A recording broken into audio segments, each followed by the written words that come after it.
So Zach's talk feeds into this one here, to cull or not to cull.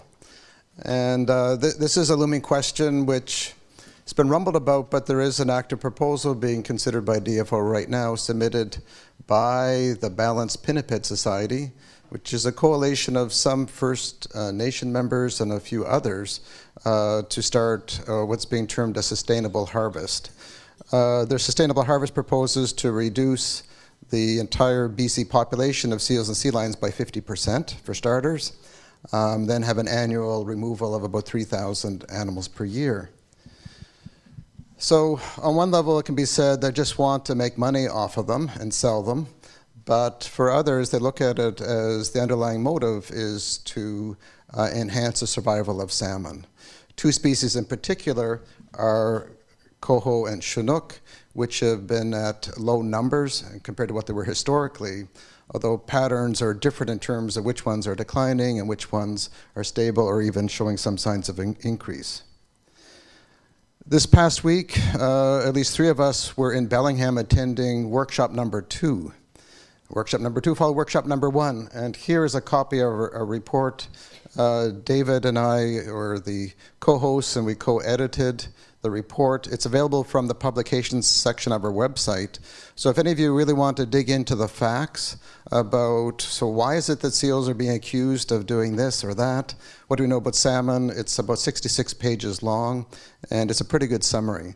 This was just a technical workshop with only people with the expertise in it. This past week we had a stakeholders workshop, where about half the members were stakeholders, more from the side of those interested in removing seal and sea lions. Others just wanted better facts about what is known, and then we had scientists there too explaining it.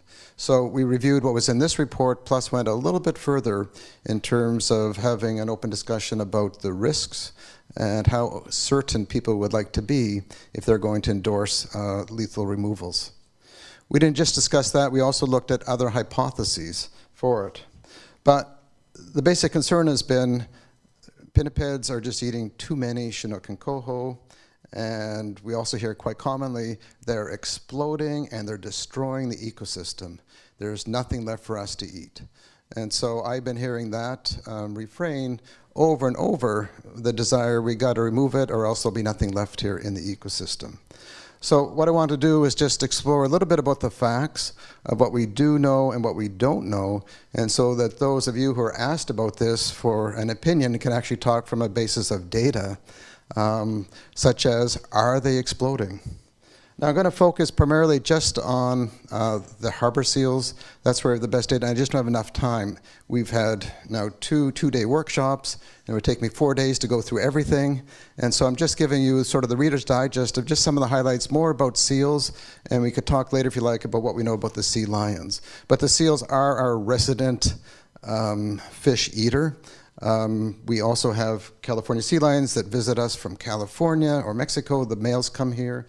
We also have our growing stellar sea lion population. But first things first, let me just deal with the Harbour seals. So in terms of their abundance and distribution, this is what things looked like in the 1970s. So the size of the dot is proportional to the numbers of seals. You're seeing a lot of white space on these maps. And here we go recently. Now, of course, I could make the dots even bigger and covered it all red, but it's still relative. And so you can see, yes, people's perceptions that there are more seals now is true. There are more seals now than there were in the past. In terms of looking at the numbers, well, they've grown since they were protected. And here we have them at their all-time low after culling and hunting had stopped. And we see that they were protected in Canada under the Fisheries Act in 1971, and in the US under the Marine Mammal Protection Act in 72. But you see that they were growing a little bit like those curves that Linda showed you about the otters, that exponential rise, but then they hit K hard. They hit carrying capacity around 1995, and they've been stable for the past 25 years. And yet we keep hearing, no, they're exploding, and we're seeing the spots we haven't seen them before. And when we try to get to the bottom of this perception, because it doesn't match with the data, what we think is going on is that they're seeing them in spots where they didn't used to see them. And so while the numbers are stable, their distribution has shifted. There are now more seals in the northern part of the Salish Sea than there used to be. And so there has been a shift, and what would cause animals to change their distribution? We suspect it's the transients, it's the big killer whales. And it's about this landscape of fear and trying to minimize your risk of being eaten. If you look province-wide, here's the map from a paper that's in review right now from DFO. And you can see then, range-wide, there are seals scattered throughout. I've circled the Salish Sea, where I'm going to focus most attention. This is where we have our best data. But one thing to note is there seems to be a lot more green inside that red circle. And that really reflects the fact that we have the world's highest density of seals right here in the Salish Sea. I'm not sure that's something to be really proud of or to boast about, but it is really unique that we have more seals per square kilometer than anywhere else in the world. And it's bigger there than elsewhere in the province. So what do we know about seals before 1975? Like, were there as many or fewer? And this is quite a fascinating analysis that was done. On the right side, you see that exponential rise. That's the aerial survey data. And what's shown going back in time, back to 1880, is a reconstruction that was done based on numbers of pelts that were sold or bounties that were paid on the animals. And what you can see then as we go back into the late 1800s, the numbers of seals present is not that much different than it is today. Slightly lower, so they were about 80,000 compared to a province-wide estimate of about 110,000, but it was really high. And of course, one of these inconvenient truths you have to talk about is, okay, how come salmon could do okay back in the 1800s, and today they can't handle it? But then maybe we think this is fake data. So we have to have some discussions about what was there, and we also get into the discussion about what was this natural ecosystem. But this is the best we can do right now, is to look at the fact that in the past, we know that First Nations were hunting and eating the seals in the past. But we also know that numbers had perhaps weren't taking as many at this time, this point in time. But overall, it looks as though we're back to, we've gone beyond, but we're at a stable system at the moment. In terms of diets, a lot of this comes down to salmon. As someone asked earlier this morning, but they don't eat much salmon, do they, or do they? And so what do we know? So I'm going to show you first in the 1980s. And this was some work that Peter Liesek and others did at DFO. And the trouble when I show diet data is that they eat 35 different species. And with DNA, they're now eating over 50 species. And if I showed you this plot with all the species on it, your eyes will go crossed, trying to sort out. So I broke it down into just four groups. And here's what the data look like. Seasonally, starting from January on the left, all the way through to December. And it adds up to 100%. And this is during the 1980s. That bottom one is salmon. The one above it is gad. It's mostly hake, but some pollock as well. Above that, if anyone's guessing ahead of me, we got herring. And then we have this mixture of about 35 other species, or actually more now with DNA. We can now tell some very small pieces of fish apart. So you can see then that about 80% of their diet in the 80s was, in essence, mostly hake and herring with some salmon. So what about today? Has the diet changed? Have they suddenly switched to become salmon specialists? Or is it the same? So here's what we have here for data. Fortunately, we don't have the whole year yet mapped out, but I'm going to show you here for the same four species. And we're missing winter data. But here we've got here from April through to September, the same colors. And what you notice as you look through it is, overall, they still have the same areas of specialty. There's salmon at the bottom. Then we have our gadids and herring, adding up in there about 80%, perhaps slightly more of some of the other fish, but not a whole lot of difference. Where we do see some difference and is here in these last two periods where the salmon is more dominant in the diet. So that's just when estuaries, and a lot of the analysis that's been done so far in terms of how much they're eating has been based on estuary data and applying it to the entire Strait of Georgia.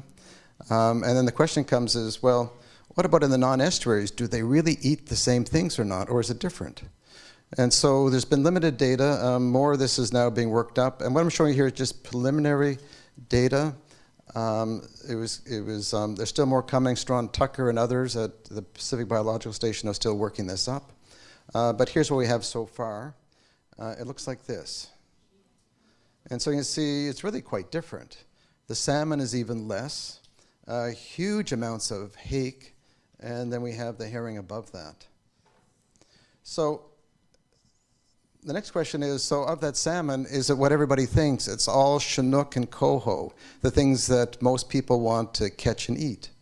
So let's have a look here. I'm going to start first in the upper bar in November. And it turns out it's chum salmon, 100% chum salmon, not a single Chinook. Coming back a month, we've got chum dominating, and then I've also got some Chinook and coho in there. So these are, at this point, adult fish coming back to spawn, being intercepted. And as we come back further in here, we've got a mixture of things. The big controversy has been, to date, not so much about how many adults Chinook are being eaten, but at the other end is how many tiny little fish are they eating. So while you see as a percentage, it's not very much. And so for the Chinook, it might only be 1%. Is tiny Chinook. But when you take 1% and realize those are really tiny fish and multiply it up, you start counting up in the tens or hundreds of thousands of little fish. And so by some modeling accounts, it could be over half of the entire production coming out of a river. Now, that has been challenged by some by saying, are you really sure that that's what they're eating? Because in the case of Chinook, when they first come out, they're really small. And in fact, they're too small, we think, and I'll show you some data in a minute, to be eaten by the seals. They don't seem to like things that are too tiny. They got to be a bit bigger. So then there's some thinking, well, actually, they might be eating what they call the blackmouth Chinook. And those are been in the system for a whole year, and they're much bigger. Well, if that's the case, then your consumption estimate in terms of numbers of young Chinook drops in half. And so there's a lot of uncertainty about these estimates. So on a gross level, one can calculate from a tiny percentage with huge error, that blows up into a gigantic number. And there's efforts being put in right now to try to get this right, and also to compare it to the non-estuary. So down at the bottom, I'll show you a breakdown. Again, you see the chum showing up out there, and a mixture of other species here at the smaller sizes. So that's the heart of the argument, is in these tiny little percentages, which have a lot of error with them. Another interesting thing that's come up, and I'm going to show you some research here done through Western Washington University, and they were really interested in differences between male and female seals. Now, I never gave this research much credibility because I didn't think there could be a difference, right? They look the same to us, they seem to behave the same, and yet they found there are big differences. And it was a real eye-opener. Here I'm showing at the bottom, this is actually using stable isotopes, but we're showing the proportion of the diet that's made up of sculpins, and I've got two colors. I've got the girl color and the boy color. And so what you can see here, these are for young seals, and the young seals then have a very different diet, which tells us that they're eating in different places. And so it appears that the females are eating close to shore, they're still getting more sculpins, and the males appear to be more offshore. Who would have thought? And then we look at some other species. Here's rockfish. We see the same thing. The females seem to have an inshore diet. And look at another fish that's considered to be more of an offshore fish, small pelagics, and see it's reversed. Now it's the boys that are out there getting those. And what about for adult salmon, for young seals? It's also mostly, it's a boy problem. So the young females appear to be driving more of their prey from this near shore food web versus the offshore. But when we get up into the adults, they appear to be getting most of their energy offshore and not in the inshore areas where most of these smolts would be coming out of the river mouths. It's also interesting to look at the difference in terms of preference, in terms of what's showing up in the diet. So I'm going to show in the bottom here, I've got these 5 species of salmon, and I'm going to show you the percent in the diet here for adult fish. And what you see is that for seals, they're getting mostly chum, consistent with those graphs I showed you, followed by pink sockeye, Chinook, and coho. So coho turns out to be a very, very small part in terms of the adult diet. But now if we look at juvenile salmon, So either just coming out or about a year old, we see the reverse pattern. Still, those are tiny percentages. So for the coho, I've shown it here at about 3.5%. And this is some data coming out of sort of in the Cowichan area for some of this. So seals seem to prefer the juvenile coho and chinook in this 10 to 16 centimeter size range, whereas for adults, they prefer eating the chum and pink adults. So then another question we asked here through UBC, and this was the thesis work of Hassan Alec, was where are they getting these fish? How are they getting them and when? And for that, you can see in this picture here showing 4 seals dressed to go to a party. Here's one, and here's another. I think each seal is carrying $10,000 worth of party favors. It's designed, when the animals molt, the tags fall off, and the one on the back was designed to float so we could recover the data. And they had GPS tags on them as well so we could track them down. And of course, we discovered one of those tags was in somebody's house, in their kitchen.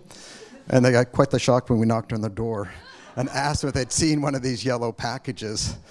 And I think they thought we were Secret Service.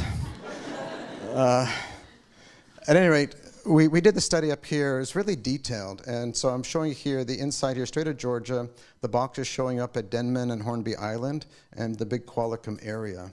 And on here, we captured seals using nets. We had a lot of help from Steve Jeffries and others with Washington Fish and Wildlife. And we were timing this. What we wanted to know was to actually document them eating these tagged fish so we could get a true quantity of how many were being consumed. And so we had on May 4th, there were 350,000 fish released from the hatchery of coho and 3 million chinook. And it was like the perfect study. So we went in about a week before the release to capture the seals, get them used to wearing their new accessories, and then just sat back and watched what happened. The data here shows, and with colors, you can see sort of the core areas where the feeding was happening. And in Big Qualicum, we had 14 seals stay right where they were caught, but 3 left. One went to Parksville, one went to Howe Sound, made regular trips over to Wreck Beach, and the other one was up in Indian Arm. And so out of this, what we discovered is that there are specialists among these seals. About almost 20% were what we called estuary seals. Another 20 were sort of the intermediate, went back and forth. Then we had the non-estuary, which we called resident and transient. So just because you see a seal sitting on a beach doesn't mean you know what type it is. And they're not wearing any signposts either to indicate that, no, I'm not eating those young salmon. I'm actually a transient type of seal. So this was kind of interesting to realize that we have these specialties. We could then document where they were feeding, where they were catching their fish. We could measure head movements and whatnot on this and pick up the different types. We could also look at the depths, and there's a lot of details in this because these backpack tags essentially like carrying a cell phone, and it's measuring everything down to fractions of seconds. But here's what a really interesting data set. This starts in May 2nd and goes all the way through to June. And what we did is we could record feeding events by how many times they sort of jerk their heads to try to capture something. And this is what the data looked like here. Not much for the first 3 days, and then a huge pickup. And here's what's neat is we released coho 350,000 on this day, and here's the release schedule. And so the seals then picked up on the signal and how they knew that on May the 5th there's going to be a big release, but something in it, they were just there and they responded. But when it came down to the chinook, 3 million chinook, and you hardly see a bump. They did not twig to the chinook coming out. And that was a real surprise because we've been finding chinook in the diet, and now we're questioning whether or not the chinook we found is actually these little ones or if it's the big ones that we're calling the black mouse. So no chinook out here, and our guess is it's because of size. The chinook that are released are just too tiny to be worth it, and the coho are much bigger. And so we think it's a function of size, and the head motions we're seeing down here could be some straggler coho that are coming out, or it could be they're actually feeding on the fish predators that are there to eat the chinook smolts. In terms of when are they doing it, day or night, and starting here at 9 in the morning out to full 24 hours, we discovered that they really like to eat at sunset. And as the sun's coming down, or whether or not there's a function of fish moving, they're easier just to see, because this is really, really shallow water. They're not in deep water, but there's an obvious response here. We also developed this head tag, and this head tag was done in collaboration with wildlife computers.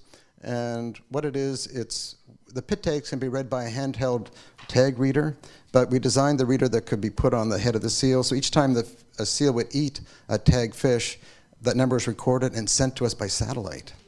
And so we had then, this was like your first seal biologist out there sampling fish.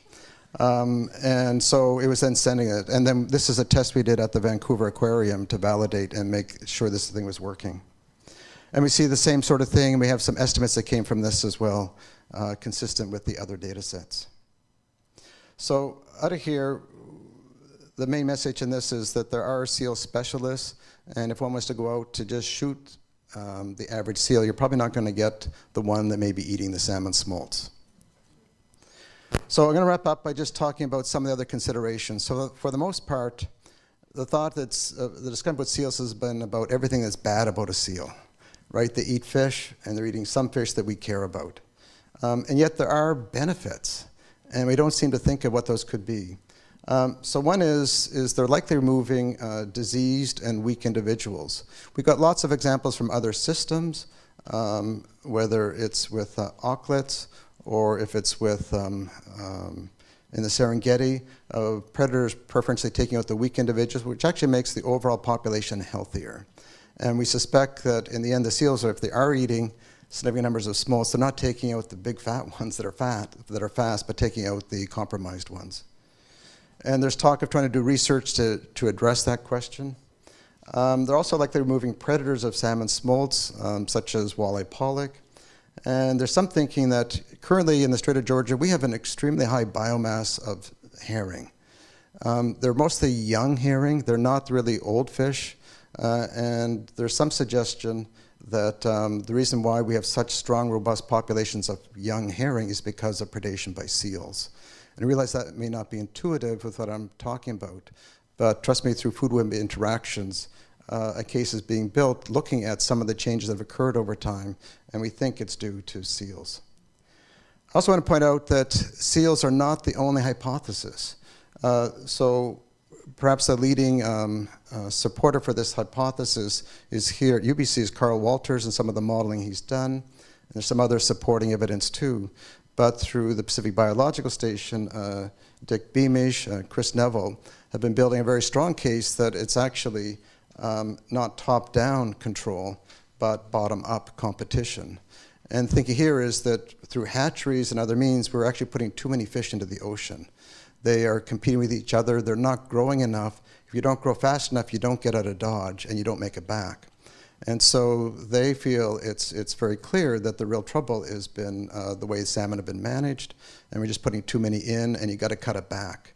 And yet for the public, it seems like a very simple solution. Well, just keep hatching more eggs, put them in. What could be better? The ocean is bottomless, and yet there is strong evidence that maybe the real trouble salmon are in is from bottom-up competition with other salmonids.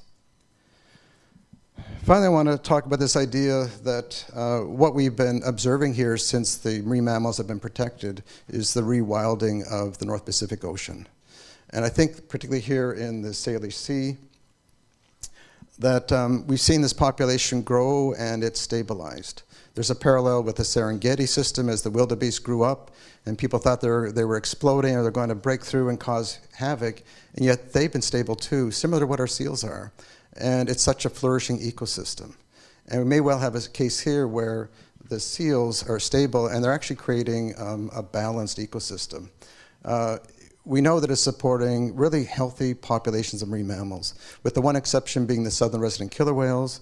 Of course, their story is slightly more complicated because their range goes all the way down to California. This is just a piece of it. But when you look out here, you heard the stories today about the humpback whales. You heard about the porpoise.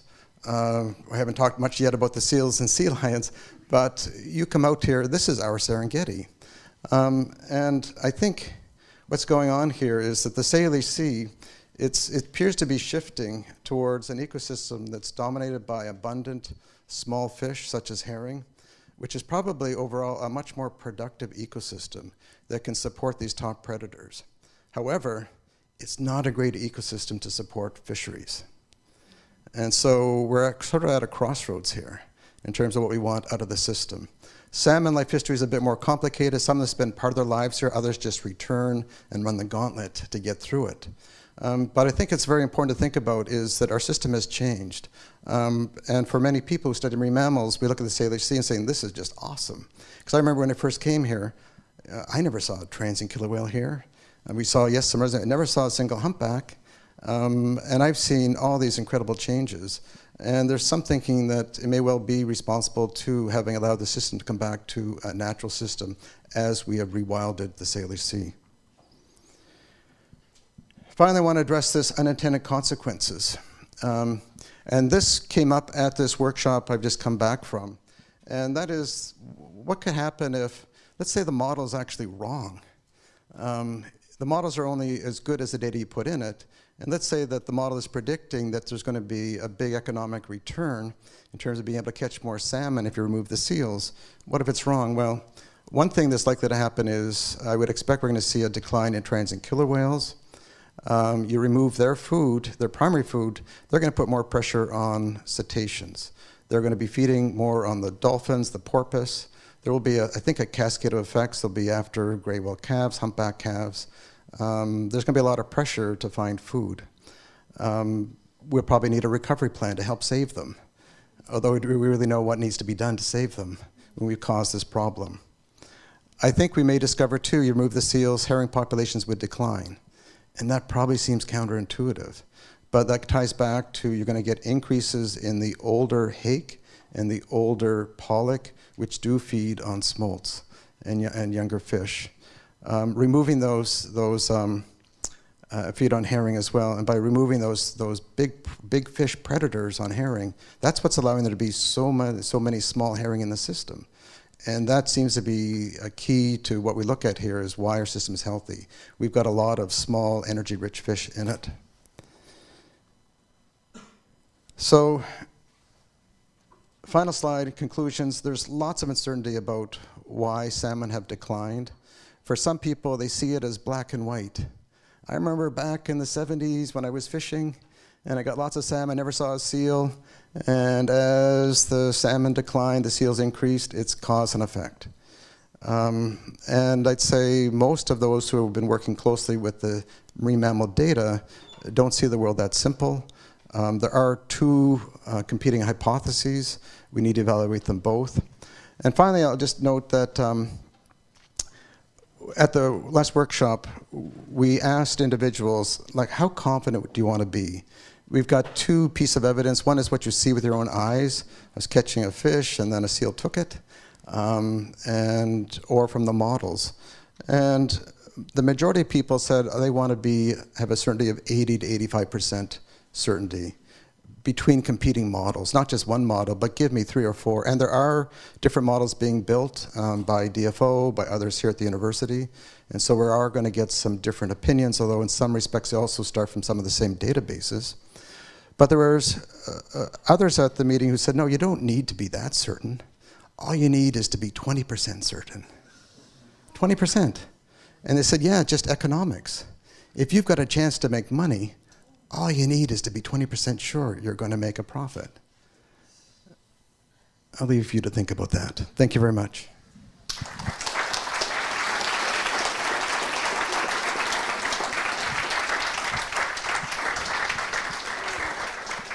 So I've gone way over time here, but I felt it was an issue to cover, and that rooster was sitting quiet, asleep. I was tempted. Yeah. If anybody would like to ask 1 or 2 questions, because I don't want to hold you beyond. Go ahead. So can the pit tag distinguish between the tags released in the different fish and years? And so basic answer is yes. The trouble was, the reason we didn't put them into the Chinook is that the Chinook were too small. And the fish have to be big enough to hold that tag inside their bellies. So as a result, we did not have them tagged at that level. But I think what we have to recognize is that the seals are eating young fish, and eating a lot of young fish does add up to be a bit. to be a lot. So what I say is abundantly clear is that they contribute to natural mortality, but there's no evidence that they are controlling the abundance of salmon. The other piece in here is that we talk about whether or not mortality is additive or compensatory. In other words, for every fish that a seal doesn't eat means that you or I can catch it. Or for every fish the seal doesn't eat, somebody else is going to eat it before you and I can catch it. And so far the models have been focused more on the idea that just additive, that if the seal doesn't eat it, then that's another fish we can count on in the bank. Did you have a follow-up on that? Yeah. Right. And the only thing with the head tag is because it's glued to the fur and the animals molt every year, we'd have to put it back on every year, so we can't get it from the same animal. But maybe we'll have a discussion more further to be sure I'm understanding what your question is. Is there anything else anybody wants to bring up? Susan? So there's nothing we're looking at specifically about the food chain. Andrew, can you repeat? Yeah, repeat in terms question, of, it's going to put bad. And as I've interrupted you already, we do have an online question. Okay, the question was regarding the krill that's appeared to be disappeared from one side, and you're seeing a movement of seals, I think, is what I understood. And so what I would say is the most likely explanation, we're not looking at that, but young hake, they're not eating fish, they're eating krill, euphausids. And so there's a good chance that the hake are over there, and that's why the seals are there, because the seals love hake and herring. Those are the two preferred prey species. And no, we have not, but through some of the questions we've got about the impact they're having on the size of fish, of herring and hake, it's something that I want to look at, but it would be by working with those that are doing more of the ecosystem models that are piecing these things together. Unfortunately, for a lot of these things in the Saley Sea, we study things that are of commercial value or of real human value, and many of those species we just don't. I saw one other question sort of at the back. Yeah, go ahead. Yeah, so the question is getting at sort of what are the predictions, because yes, we have a hypothesis as top down, and so what we expect to see is the response. I would say, and how would you measure it? I'd say in the simplest way, and I'm not proposing this, but I think those that are advocating for this experiment, so-called experiment, is that the response you're going to get is that 3 to 5 years later, you're going to get more adult salmon back. And of course, we pointed out, and it came through in our report that Dave and I took the lead on, as well as from this recent workshop. We made the point again that if you're going to do this, it's going to cost millions and millions and millions of dollars to monitor the ecosystem for all these unintended consequences. It's going to take time and people. And one of the criteria, as I understand it, for new and developing fisheries, which is what this seal harvest or hunt is being proposed as, it's got to cover its costs. There's going to be a huge management cost to do this, and either we and everybody else are going to subsidize it, but I also worry about an experiment that's going to take literally 5 to 20 years, and if at the end of the 20 years it doesn't work, what do you say? It was climate change that confounded the experiment? But what you're voicing there is the concerns that the other scientists have too that have been involved in this, so that is being aired. But as you can imagine, when you get a room with multiple scientists and multiple opinions, but that you hit on right there is really the heart of some of our biggest concerns. There was a question online? Yeah, there was a question on YouTube actually, and that's just whether sea lion predation of salmon is comparable to harbor seal predation. Yeah. And I'm glad that that question's been brought up about sea lions, because they didn't put it, we don't have as much data for the sea lions. We know their numbers are up. In terms of adult, or let's say in terms of predation on adult salmon, some of the back-of-the-envelope calculations are suggesting that as commercial fisheries was scaled back to get more adult fish back, or at least to keep them constant, sea lions were increasing, and the data suggests that the sea lions are the commercial fishermen of yesterday. And so this also gets into this question of, and they're eating a lot of adult fish. Catchments are coming back, and of course one adult is worth so much more than one little fish. And so it also then pushes us into this conversation as how is it we want to share this ocean? So one might think of the Serengeti, we just sit back and it's just for tourism and a little bit of subsistence removal perhaps, and not everybody's harvesting wildebeest to sell, or giraffes and elephants. And I think we're getting this point too, and whether or not the Saley Sea, we want to use it and share it in a different way than traditionally past. But there's no doubt that the sea lions are, and we're talking both California and Stellars, taking out significant numbers of adult fish. I don't think we keep our eyes closed to that. It's a reality. They've got to eat and are taking those species. In terms of whether or not they're having a big impact on small fish, I'd say the jury is very divided. There is some evidence, certainly, that they are eating small fish, but I'm quite confused that they would be eating things this small because their dentition is not set up for that. And whether or not they're secondary prey or they're actually bigger fish and we haven't sized them right. But this is something that was identified as a research priority, is figure out the size. Size matters. And particularly when it goes into these calculations that can double the estimated impacts. So that's being looked at. There is some data, but for the stellars, they've sort of moved into Saley Sea in more recent times as the outside population started to recover. There's a little bit of diet data, there's been some calculations. It's nowhere near as thorough as what we've seen here for the harbor seals, but there is some. It's not published, but it's a work in progress. And I'm going to cut off because I'm getting a sense we're running late on here. So one last question. I'm happy to stay and talk forever on this. Okay, Jeff, I'll give you the last word. So the question is whether or not there's, from the East Coast, it can inform, because they have had a history of hunting gray seals, harp seals, hooded seals, and can inform here. And for both workshops, we had someone from DFO come from the East Coast to talk about that. And it did help. It was a real reality check in terms of, it's everything from markets that on the East Coast, there's just no longer a big market. And while they have the capacity to, I forget the number that was said, but it was something like within 6 hours they can remove 60,000 seals. They have that sort of capacity.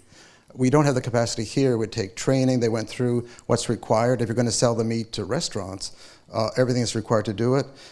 The fact is that there is no international market out there. And so that's why things have not gone further. It was also pointed out to us the problems in there are various laws and things you have to meet in terms of standards. And so it's not as simple as someone just saying, yes, go do it. I think there'd be hearings, public would get involved in it. But it is, for some members of the BC society, this is a very real and they're very confident it's going to happen. Others are not as confident at all due to many of the uncertainties I've touched on and that others have brought up here. But this is a hot debate and it's not going away anytime soon.